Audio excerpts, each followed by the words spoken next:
சரிடா. Good morning to all. Good morning. So, let me start the class. Yes, ma'am. So today we are going to discuss the induced electric field inside the dielectric. So in the topic 4th முன்னாடி yesterday நம்ம என்ன topic teach பண்ணோமோ அதை ஒரு 5 minutes revise பண்ணிட்டு then we go ahead. சரியா? Okay, yesterday நம்ம என்ன பார்த்தோம்? என்ன டிஸ்கஸ் பண்ணோம்? Dielectrical. Okay, next. வேற என்ன டிஸ்கஸ் பண்ணோம்? Electrostatic inductions. Very good. Next. வேற என்ன டாபிக்லாம் டிஸ்கஸ் பண்ணோம்? Polar, non-polar. Next. ஒரு 5 minutes ஃபாஸ்டா. Electrostatic shielding. Next. Polarization. Very good. Next. அவ்வளவுதானா? ஸ்டார்டிங்கே ஒரு ஹெட்டிங் போட்டேன். ஃபர்ஸ்ட் இன்ட்ரோடக்ஷன்ஸ் கிளாஸ்லயே ஒரு ஹெட்டிங் எழுதினேன். எலக்ட்ரோஸ்டாட்டிக்ஸ் ஈக்விலிபிரியம் இன் எ கண்டக்டர்ஸ். அது மெயினா சொல்லலையே. சரியா? அதுக்கப்புறம் தானே இந்த டாபிக்லாம் வந்தது. ஃபர்ஸ்ட் ஒரு கண்டக்டர் வந்து ஈக்விலிபிரியம் பொசிஷன்ல இருக்கும்போது என்னென்ன ப்ராப்பர்ட்டிஸா அதை எக்ஸிக்யூட் பண்ணுன்றத நம்ம பார்த்தோமா? ஒரு 4 ப்ராப்பர்ட்டி பார்த்தோமா? ஞாபகம் இருக்கா? Can you recall the 4 points? First point என்ன? Electric field 0 inside the conductor. சரியா? கம்பல்சரி இந்த பாயிண்ட் 1 மார்க்ஸ்ல கேட்பாங்க. அதுக்கப்புறம் நீ எந்த கான்செப்ட் படிக்கிறதா இருந்தாலும் இது அடிக்கடி ரிப்பீட்டடா வரும். சோ எலக்ட்ரிக் ஃபீல்ட் எப்போ 0 இருக்கும்? எப்போ 0வா இருக்கும்? அது ஈக்விலிபிரியம் பொசிஷன்ல இருக்கும்போது தான் electric field inside the conductor வந்து 0வா இருக்கும். So inside the conductor at everywhere the electric field must be 0. Settled. So next point, second point என்ன பார்த்தோம்? The total net electric charge inside the conductor is 0. The total net electric charge inside the conductor is 0. Third point.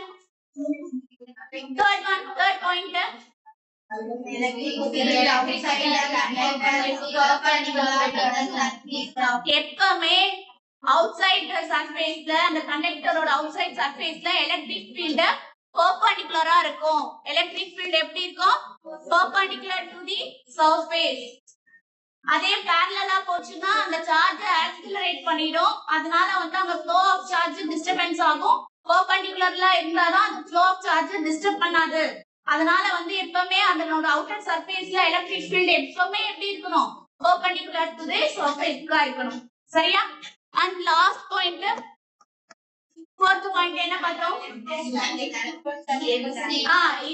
ஒரு surface inside the surface குள்ள எந்த பாயிண்ட்ல நீ consider பண்ணாலும் equi பொட்டன்ஷியலா இருக்கும், same பொட்டன்ஷியலா இருக்கும்ன்றத பார்த்தோம். Same potentials in every point. Same potential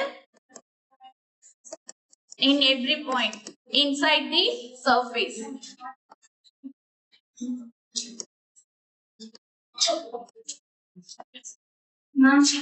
Yes.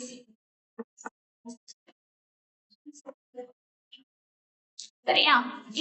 இது முடிச்சோம். நெக்ஸ்ட் என்ன பார்த்தோம்? இது கம்ப்ளீட் பண்ண உடனே என்ன பார்த்தோம்? Electrostatic shielding பார்த்தோம். Why it is safer to sitting inside the car or bus during a thunder or lightning? Questions compulsory examல conceptual baseல கேட்பாங்க. repeated year questions சொல்லி கொடுத்தோம். So ஏன்னா inside the conductor வந்து electric field வந்து 0 ஆயிடும். remaining எல்லாமே என்னது? grounding. அந்த சார்ஜ் வந்து grounding பண்ணிடுவாங்க. சரி, next என்ன பண்ணோம்?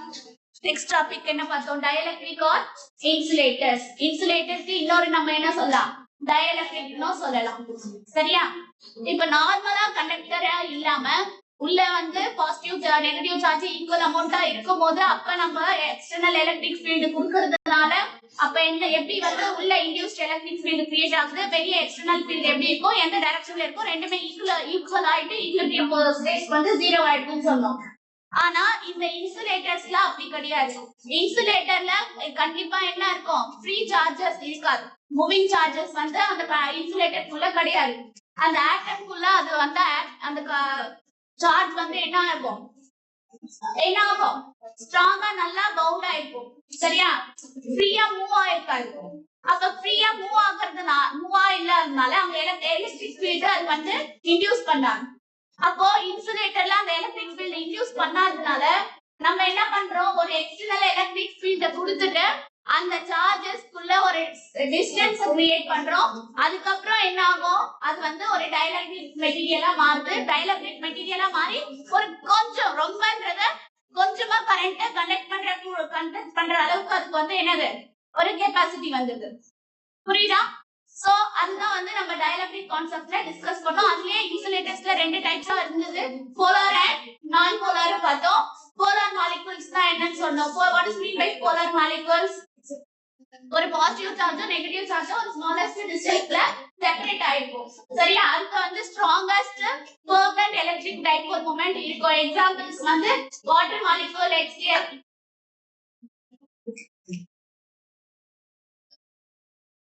சரியா, பெர்மனன்ட் டைபோல் மொமெண்ட் இருக்கும்.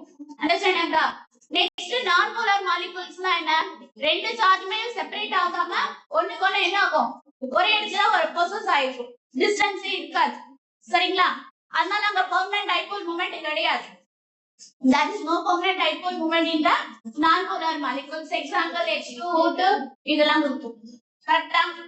அதுக்கப்புறம் இந்த non-polar molecules ஒரு random directionல insulators குள்ள இருக்கும்போது நான் ஒரு external electric field கொடுத்து அந்த external electric field ஆல தான் எனக்கு என்ன ஆச்சு, எனக்கு என்ன ஆகுது, அந்த சார்ஜஸ் கொஞ்சமா, அதாவது ரொம்ப ஃபாஸ்டா மூவ் ஆகாம கொஞ்சம் லைட்டா அது கனெக்டர் கெபாசிட்டி கொண்டு வரும். சரியா, டைஎலக்ட்ரிக்ஸ் வந்து கொஞ்சம் லைட்டா வந்து என்ன ஆகும், எலக்ட்ரிசிட்டியை கனெக்ட் பண்றக்கூடிய கெபாசிட்டி இந்த எக்ஸ்டர்னல் எலக்ட்ரிக் ஃபீல்டால நான் சேஞ்ச் பண்றேன். புரியுதா? இது வரைக்கும் தான் நேத்து டிஸ்கஸ் பண்ணோம். லாஸ்டா அந்த எலக்ட்ரோஸ்டாட்டிக் இண்டக்ஷன்ஸ் பார்த்தோம். லாஸ்டா கம்ப்ளீட் பண்ணது என்னன்னா electrostatic inductions. So what is mean by electrostatic inductions? Electrostatic induction na enna, transferring a charge without contact. சரியா, ஒரு சார்ஜ் வந்து ஒரு மெட்டீரியல்ல அன்சார்ஜ்ட் மெட்டீரியலா ஃபுல்லா நான் ஒரு சார்ஜ்ட் மெட்டீரியலா வித்தவுட் கான்டாக்ட்ல நான் மாத்தக்கூடிய ஒரு மெத்தட் பேர் தான் என்னது, எலக்ட்ரோஸ்டாட்டிக் இண்டக்ஷன்ஸ். புரியுதா? அதுக்கு நம்ம என்னன்னா ஒரு இன்சுலேட்டிங் ஸ்டாண்ட் எடுத்துக்கிட்டோம். அந்த ஃபர்ஸ்ட் என்ன பண்ணோம், ஒரு இன்சுலேட்டிங் ஸ்டாண்ட்ல ஒரு மெட்டாலிக் ஸ்பியர் எடுத்துக்கிட்டோம். சரியா, அப்போ ஒரு glass rod it consist of negative சார்ஜா இருக்கும். அப்படி நெகட்டிவ் சார்ஜா இருக்கும் போது அதுக்கு ஆப்போசிட்ல என்ன ஆகும், டுவர்ட்ஸ் அட்ராக்ட், நெகட்டிவ் என்ன ஆகும், பாசிட்டிவ் தான் அட்ராக்ட் பண்ணும். அப்ப இங்க இந்த சைடு எல்லாம் என்ன ஆயிடும், பாசிட்டிவ் சார்ஜ் ஆகும். அப்போ இந்த நெகட்டிவ்ல அதர் சைடு வந்து ரிப்பல்ஸ் ஆயிடும். சரியா, அப்ப ரிப்பல்ஸ் ஆனோடனே இந்த சைடு ரிப்பல்ஸ் ஆயிடுது. அதுக்கப்புறம் என்ன பண்ணணும், நெக்ஸ்ட் ஸ்டெப் கிரவுண்டிங் பண்ணணும். சரியா, அதே இன்சுலேட்டிங் ஸ்டாண்ட்ல அந்த மெட்டாலிக் ஸ்பியர் கூட நான் இப்ப கிரவுண்டிங் பண்ணிட்டேன். அப்படி பண்ணும்போது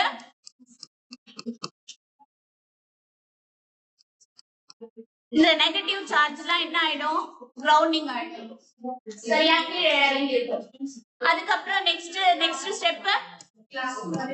ஸ்டெப் என்ன பண்ணும், இந்த கிளாஸ் ராட ரிமூவ் பண்ணிடுறேன். இப்போ எனக்கு ஃபுல்லா என்ன ஆகும், இந்த சைடு ஃபுல்லா வெறும் பாசிட்டிவ் சார்ஜ் மட்டும் இருக்கு, இந்த கிளாஸ் ராடு இருக்கும். நெக்ஸ்ட் டீல என்ன பண்ணணும், இந்த glass rod then I remove the glass rod. இப்போ எனக்கு இந்த பாசிட்டிவ் சார்ஜ் ஃபுல்லா என்ன ஆயிடுது, இந்த மெட்டாலிக் ஸ்பியர்ல அப்படியே ஸ்ப்ரெட் ஆயிடுது. அப்ப இந்த மெட்டாலிக் ஸ்பியர் இப்ப என்ன ப்ராப்பர்ட்டில இருக்கு, பாசிட்டிவ் சார்ஜ் ஆயிடுது.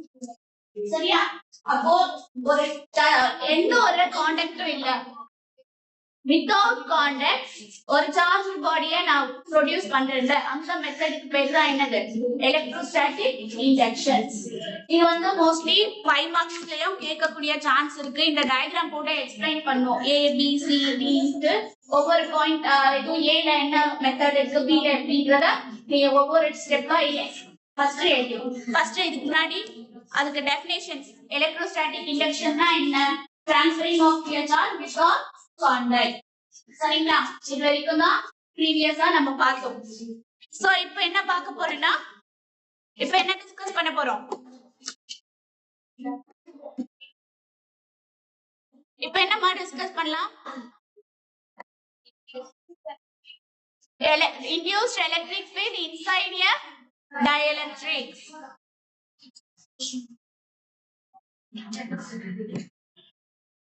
So induced electric field, induced என்ன, induce பண்றோம் electric field நம்ம என்ன பண்றோம், ஒரு dielectric material குள்ள electric field induce பண்றோம். எப்படி electric field induce பண்றோம், ஆல்ரெடி நம்ம இந்த கான்செப்ட் டிஸ்கஸ் பண்ணதுதான்.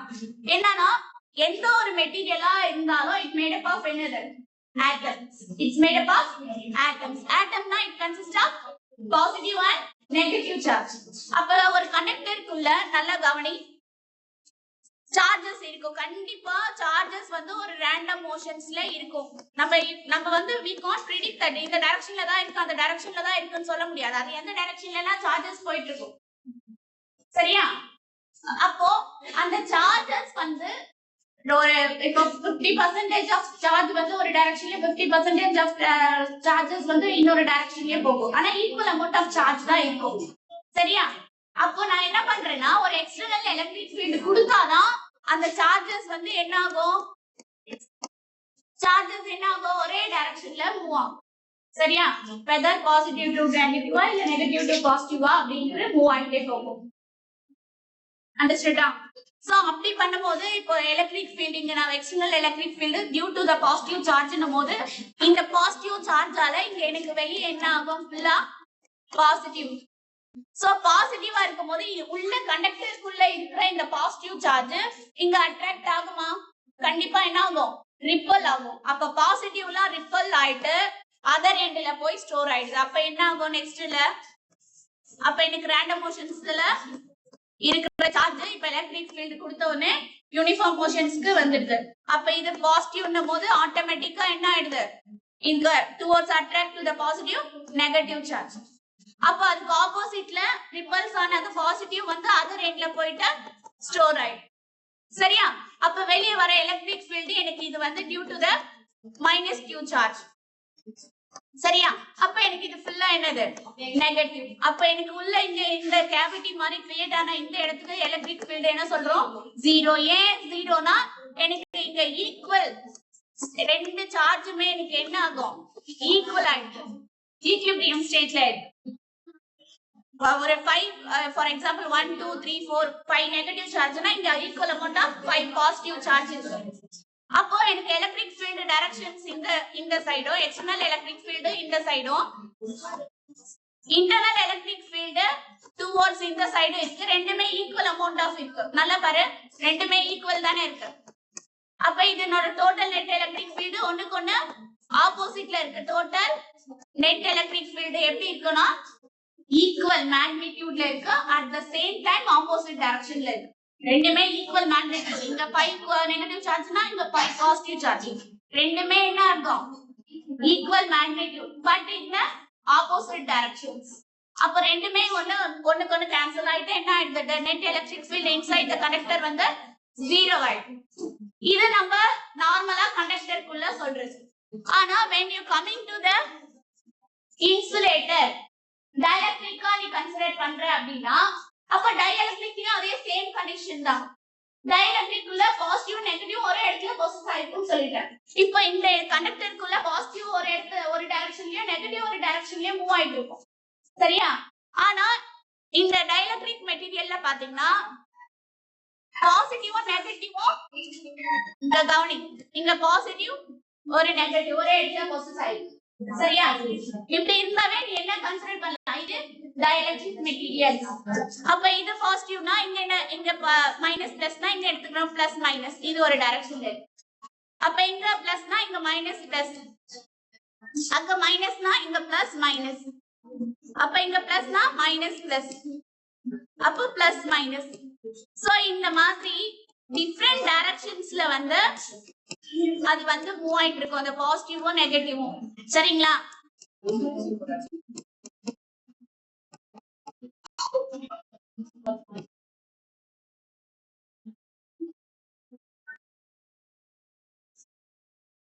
சோ இந்த மாதிரி டிஃபரெண்ட் டைரக்ஷன்ல இருக்கு dynamic.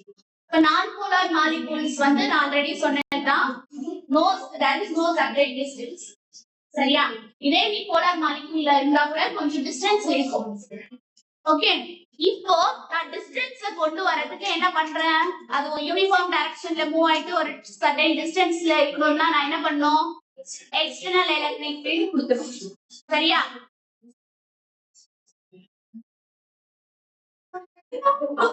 So external electric field கொடுத்து இந்த டைஎலக்ட்ரிக் இப்ப நான் வெளியில இருந்து ஒரு எக்ஸ்டர்னல் எலக்ட்ரிக் ஃபீல்ட் அப்ளை பண்றேன். இப்ப எனக்கு எக்ஸ்டர்னல் எலக்ட்ரிக் ஃபீல்ட் அப்ளை பண்ணதுனால என்ன ஆயிடும், என்ன ஆகும், ஆட்டோமேட்டிக்கா இட் அலைன் இட்செல்ஃப்.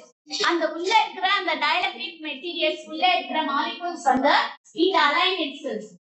அப்படி அலைன் ஆகும்போது ஆட்டோமேட்டிக்கா நல்லா கவனி,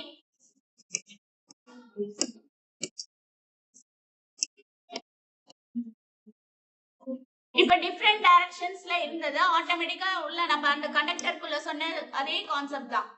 என்ன பண்ணும், இது பாசிட்டிவா இருந்தா வெளியில இருக்கிற ஃபீல்ட் நம்ம கொடுக்கிற அப்ளைங் ஃபீல்ட் வந்து டியூ டு த பாசிட்டிவ் சார்ஜ்னும் போது என்ன ஆகும், is towards attract to the negative charge. அப்ப இது நெகட்டிவ்னா இது என்னது, பாசிட்டிவ்.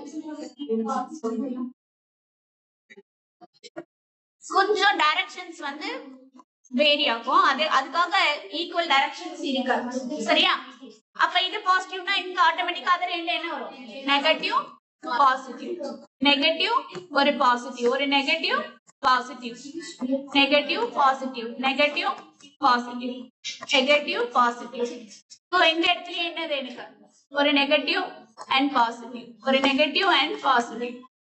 சோ இதே மாதிரி அதுங்களுக்குள்ள சார்ஜஸ் வந்து அலைன் ஆயிருக்கு. எதனால அலைன் ஆகுது, எக்ஸ்டர்னல் எலக்ட்ரிக் ஃபீல்டால அலைன் ஆயிடுச்சு.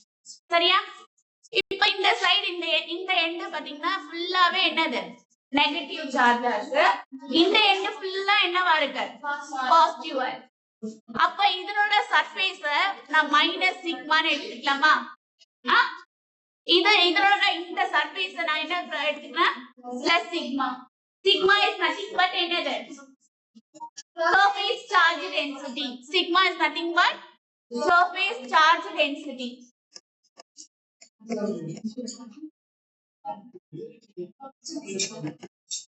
சரி, இப்ப எனக்கு இந்த மாதிரி உள்ள இருக்கிற இந்த மாலிகூல்ஸ் வந்து எக்ஸ்டர்னல் எலக்ட்ரிக் ஃபீல்டால அலைன் ஆயிடுச்சு. இப்போ எனக்கு உள்ள இருக்கிற இந்த டைஎலக்ட்ரிக் மெட்டீரியலுக்குள்ள எலக்ட்ரிக் ஃபீல்ட் கண்டிப்பா கிரியேட் ஆயிருக்கு. சார்ஜ் இருந்தாவே கண்டிப்பா அங்க என்ன இருக்கும், எலக்ட்ரிக் ஃபீல்ட் இருக்கும். அப்ப எனக்கு ரெண்டு எலக்ட்ரிக் ஃபீல்ட் இருக்கும், ஒன்னு எக்ஸ்டர்னலான எலக்ட்ரிக் ஃபீல்ட், இன்னொன்னு இன்டர்னலான எலக்ட்ரிக் ஃபீல்ட். அப்போ அந்த கண்டக்டர்ல நான் என்ன கண்டிஷன் கொடுத்தேன், எங்க கண்டக்டர்ல எக்ஸ்டர்னல் எலக்ட்ரிக் ஃபீல்டும் சரி இன்டர்னல் எலக்ட்ரிக் ஃபீல்டும் ஈக்குவலா இருக்கு. அதனால எலக்ட்ரோஸ்டாட்டிக் ஈக்விலிபிரியம்ஸ்ல எனக்கு டோட்டல் நெட் எலக்ட்ரிக் ஃபீல்ட் 0 ஆயிடுச்சு. பட் எனக்கு when coming to the dielectric போது எனக்கு அங்க ஈக்குவல் நெட் எலக்ட்ரிக் அமௌண்ட் இல்ல. ஏன்னா எனக்கு இந்த டியூ டு த வெளியில இருக்கிற எக்ஸ்டர்னல் எலக்ட்ரிக் ஃபீல்ட் ரொம்ப ஸ்ட்ராங்கரா இருக்கு. சரியா? அதனால நம்ம எப்படி டினோட் பண்றோம்னா, கொஞ்சம் ஸ்ட்ராங்கரா இருக்கு electric field, external electric field. நல்லா தெரிஞ்சுக்கோ, ஏன் ஸ்ட்ராங்கரா இருக்குன்னா உள்ள இருக்கிற கவனி, உள்ள இருக்கிற இந்த மாலிகூல்ஸோட அந்த attractions due to the positive charge and negative சார்ஜோட டிஸ்டன்ஸோட எனக்கு வந்து உள்ள கிரியேட் ஆகுற இன்டர்னல் ஃபீல்ட் ரொம்ப வீக்கரா இருக்கு. சரியா? ஆனா வெளியில கொடுக்கிற எக்ஸ்டர்னல் ஃபீல்டால சார்ஜஸ் வந்து எனக்கு என்ன ஆகும், ரொம்ப ஸ்ட்ராங்கர் எலக்ட்ரிக் ஃபீல்டா கிரியேட் ஆகுது. அதனால எனக்கு இந்த உள்ள இருக்கிற இன்டர்னல் ஃபீல்ட் ரொம்ப வீக்கரா இருக்கு. வீக்கர் இன் சென்ஸ் நம்ம என்ன பண்ணுவோம், வீக்கரா இருந்தா ஷார்ட் லைன்ல மென்ஷன் பண்ணுவோமா? இது வந்து என்னது, இன்டர்னல் எலக்ட்ரிக் ஃபீல்ட். இங்க சொன்ன கண்டிஷன்ஸ் மாதிரி கண்டக்டர்ல இருக்கிற மாதிரி டைஎலக்ட்ரிக்ல கிடையாது, ஈக்விலிபிரியம்ஸ்ல எக்ஸ்டர்னல் எலக்ட்ரிக் ஃபீல்ட் தான் கிரேட்டர் வேல்யூவா இருக்கு. சரியா? அப்ப எனக்கு நெட் எலக்ட்ரிக் ஃபீல்ட் இங்க என்னவா இருக்கும், ஈக்குவலா இருக்காது. at point P ல the net electric field F வந்து இங்க ஈக்குவலா இல்ல. ஆனா நான் என்ன பண்றேன், ஒரு எக்ஸ்டர்னல் எலக்ட்ரிக்கால டைஎலக்ட்ரிக்குள்ள ஒரு எலக்ட்ரிக் ஃபீல்ட கிரியேட் பண்ணுவேன். ஆமாவா? அப்போ டாபிக்ல என்னது, induced electric field inside a dielectric. அப்ப எக்ஸ்டர்னல் எலக்ட்ரிக் ஃபீல்ட் ஆஃப்னா இங்க என்ன ஆகுது, உள்ள இன்சைட் தி டைஎலக்ட்ரிக் மெட்டீரியல் குள்ள ஒரு இன்டர்னல் எலக்ட்ரிக் ஃபீல்ட் கிரியேட் ஆகும். ஆனா it's not, both are not equal. External electric ஃபீல்டும் இன்டர்னல் எலக்ட்ரிக் ஃபீல்டும் ஈக்குவல் கிடையாது. அதனால நம்ம இன்சைட் கண்டக்டர் குள்ள என்ன ஆகும், ஜீரோ எலக்ட்ரிக் ஃபீல்ட் ஜீரோவா இருக்கும். புரியுதா? இல்ல ஏதா டவுட் இருக்கா? சரி, போலரைசேஷன்ஸ்க்கு ஒரு ஃபார்முலா கொடுத்தோம். என்ன ஃபார்முலா? போலரைசேஷன்ஸ்க்கு ஒரு ஃபார்முலா கொடுத்தோம். Psi into external electric field. Psi ன்றது electrostatic susceptibility. சரிங்களா? அப்ப E ன்றது என்ன? E ன்றது என்ன? external electric field. அப்போ P vector is nothing but இங்க என்ன சொல்றோம், polarization. அப்ப polarization is directly proportional to the external electric field. அப்ப எனக்கு external electric field அதிகமா இருந்தா polarization என்ன ஆகும், அதிகமா இருக்கு. அதனால தான் டைஎலக்ட்ரிக் மெட்டீரியல்ஸ்ல நம்ம என்ன கண்டிஷன்ஸ் கொண்டு வரோம், போலரைசேஷன்ன்ற கண்டிஷன்ஸே நம்ம யூஸ் பண்றோம். இப்ப டைபோல் மொமெண்ட்க்கும் நம்ம மென்ஷன் பண்ற லெட்டர் P தான். சரியா? ஆனா இங்க நம்ம போலரைசேஷனுக்கும் யூஸ் பண்ற லெட்டர் என்னது, P தான். ஆனா நீ யூஸ் பண்ற இடம் எங்க படிக்கிற, அது என்ன ஃபார்முலான்றது தெளிவா தெரிஞ்சுக்கோ. அங்க வந்து dipole மொமெண்ட்க்கு P is equal to Q into 2n பார்ப்போம். இங்க P is equal to psi into external electric field. ஞாபகம் வச்சுக்கோ, கன்ஃபியூஸ் ஆகாது. சப்போஸ் நியூமெரிக்கல் சம்ஸ்ல கேட்டாலும் மாத்தி போட்டுறாரு. இது வந்து போலரைசேஷன், இது வந்து என்னது, டைபோல் மொமெண்ட். ஓகேவா? புரியுதா? என்ன டவுட் இருக்கா? எதுவும் டவுட் இல்ல. சரி, இப்போ இந்த எக்ஸ்டர்னல் எலக்ட்ரிக் ஃபீல்டால ஒரு டிஸ்டன்ஸ் கிரியேட் ஆகுதுல, இந்த நான் போலார் மாலிகுல்ஸ்க்குள்ள ஒரு டிஸ்டன்ஸ் கிரியேட் ஆகுது. அதனால தான் உள்ள இன்சைட் வந்து என்ன ஆகும், எலக்ட்ரிக் ஃபீல்ட் கிரியேட் ஆகுது. இல்லனா ஒரு சார்ஜஸ் வந்து என்ன ஆகும், ஆட்டம்ஸோட டைட்டா பைண்ட் ஆயிடும். அதனால தான் ஒரு பாசிட்டிவ் நெகட்டிவ் ஒரே இடத்துல பொசஸ் ஆயிடும், மூவிங்லே இருக்காது. அப்ப நான் மூவ் பண்ண வைக்கிறதுக்கே என்ன பண்ணோம், ஒரு வெளியில இருந்து ஒரு பொட்டன்ஷியல் சொல்லுறேன். அந்த பொட்டன்ஷியல் இஸ் நதிங் பட் என்னது, எலக்ட்ரிக் ஃபீல்டா சொல்றேன். சரிங்களா? புரிஞ்சுதா? ஓகே.